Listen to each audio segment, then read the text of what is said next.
And Mohan గారు తానా గురించి మాట్లాడాము, సిగ్మా సిస్టమ్స్ గురించి మాట్లాడాము, టీమేట్ గురించి మాట్లాడాము. ఇంకా మాకు తెలియని ఇంకేమైనా ఉన్నాయా మీరు చెప్పదలుచుకునేవి? ఏమి లేవండి. It's a great society. Luckily మనం ఏంటంటే ఒక 10,000 మైళ్ళ దూరం నుంచి ఇక్కడికి వచ్చాము. ఇక్కడ ఒక కుటుంబంలో కాకపోయినా కానీ ఎంతోమంది స్నేహితులతో ఒక కుటుంబాన్ని ఏర్పరచుకున్నాము. నలుగురితో కలిసి ఉంటాం, అవసరమైతే సమాజానికి ఉపయోగపడటం. దాంట్లో ఆల్మోస్ట్ సగం లైఫ్ ఇక్కడే గడిచిపోయింది. సో ప్రత్యేకంగా నేను ఇంకా నాకు తెలియదంటే ఏం లేదు, బట్ తెలుసుకోవాల్సింది చాలా ఉంది. I don't know what is my next thing. Teammate మాత్రం there is opportunity, maybe we can take it worldwide. ఎందుకంటే ఇప్పుడు నాకు మా వాలంటీర్స్ ఉన్నారు, దాదాపుగా ఒక 25 కంట్రీస్లో సైన్ చేసిన వాలంటీర్స్ ఉన్నారు. చాలా రిక్వెస్ట్లు వస్తూ ఉన్నాయి.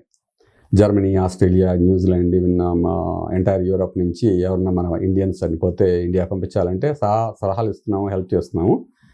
కానీ సేమ్ టీమేట్ని we can replicate worldwide. So దానికి మనీ కావాలి.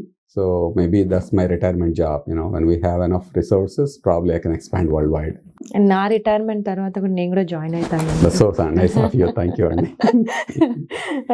మోహన్ గారు, ఇంకోటి ఏంటంటే ఈ మధ్య మన తెలుగు వాళ్ళే కాదు, ఇండియన్స్ ఇక్కడికి వస్తున్నారు.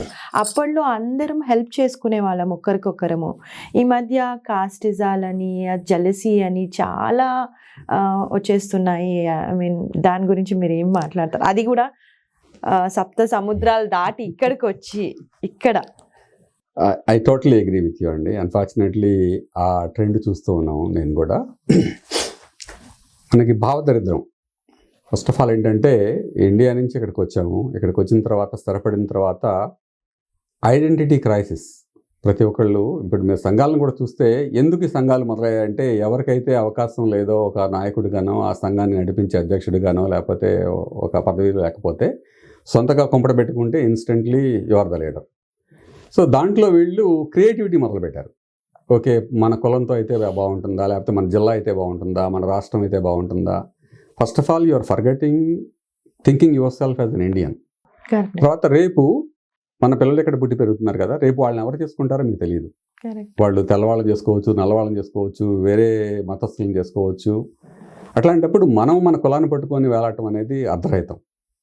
కానీ పోకడ చూస్తుంటే ఏంటంటే, ఐడెంటిటీ కోసం ఒక గ్రూప్ క్రియేట్ చేయాలంటే ఏం చేస్తారు? ఇప్పుడు మీరు క్లాసిక్గా చూడండి, మనకి బాస్టన్లో ఒక టెంపుల్ ఉండేది, లక్ష్మీ టెంపుల్. అందరు దేవుళ్ళు అక్కడ ఉన్నారు. కానీ ఇవాళ మీరు ప్రతి ఊళ్ళోనూ ఒక టెంపుల్. ఎందుకు అంటే you need some business. So పూజారులు కానివ్వండి, లేకపోతే లోకల్ పీపుల్ కానివ్వండి, you start like another temple. Basically you are dividing the community. Rather everybody can go in one place and worship. అట్లానే ఆ సంఘాలు కూడా అలా తయారయ్యాయి. ఇవాళ ఎవరికి వాళ్ళు ఓకే, నేను అనుకోండి సొంతగా ఒక ఆర్గనైజేషన్ని, instantly you are a leader. So అది ఒక విధంగా చెప్పాలంటే మంచిది కాదు. రెండోది, పోటీ మనస్తత్వం కూడా పెరిగిందండి. ఎందుకంటే మన ఇండియాలో it's a competitive environment, no doubt. Good competition is always good. కానీ ఇవాళ రేపు జనాలు అది చాలా నెగిటివిటీ. మన పిల్లలు కూడా మనం చూసి నేర్చుకుంటారు. వాళ్ళకు ఈ కాస్టిజాలు గురించి తెలియదు. అండ్ ఎవరో ఆల్ ఆఫ్ ఎ సడన్ వచ్చేసి మన పిల్లవాళ్ళని కూడా వాట్ ఈస్ యువర్ కాస్ట్ అంటే, what do you mean by cost? That is the sad part అండి. అన్ఫార్చునేట్లీ ఇంకా చెప్పాలంటే ఇండియాలో కన్నా ఇక్కడ మరీ దరిద్రంగా తయారయ్యాయి. ఈ మధ్య చూస్తుంటే ఈ పేరెడ్స్ కానీ, చిన్న చిన్న పార్టీలు కానీ, ఇట్స్ మళ్ళీ దాంట్లో కూడా కుల సంఘాల్లో కూడా మళ్ళీ స్ప్లిట్స్ రావడం మొదలయ్యాయి. సో కుల సంఘాల వరకు వెళ్ళారు మీరు. నైబర్హుడ్స్, ఫ్రెండ్షిప్స్ లో కూడా like splits. So I don't no, అంటే మనం we don't think beyond reasonable. And మనం అందరం చదువుకొని కూడా ఇలా చేస్తున్నాం అంటే it's very unfortunate. Yeah, but I don't no.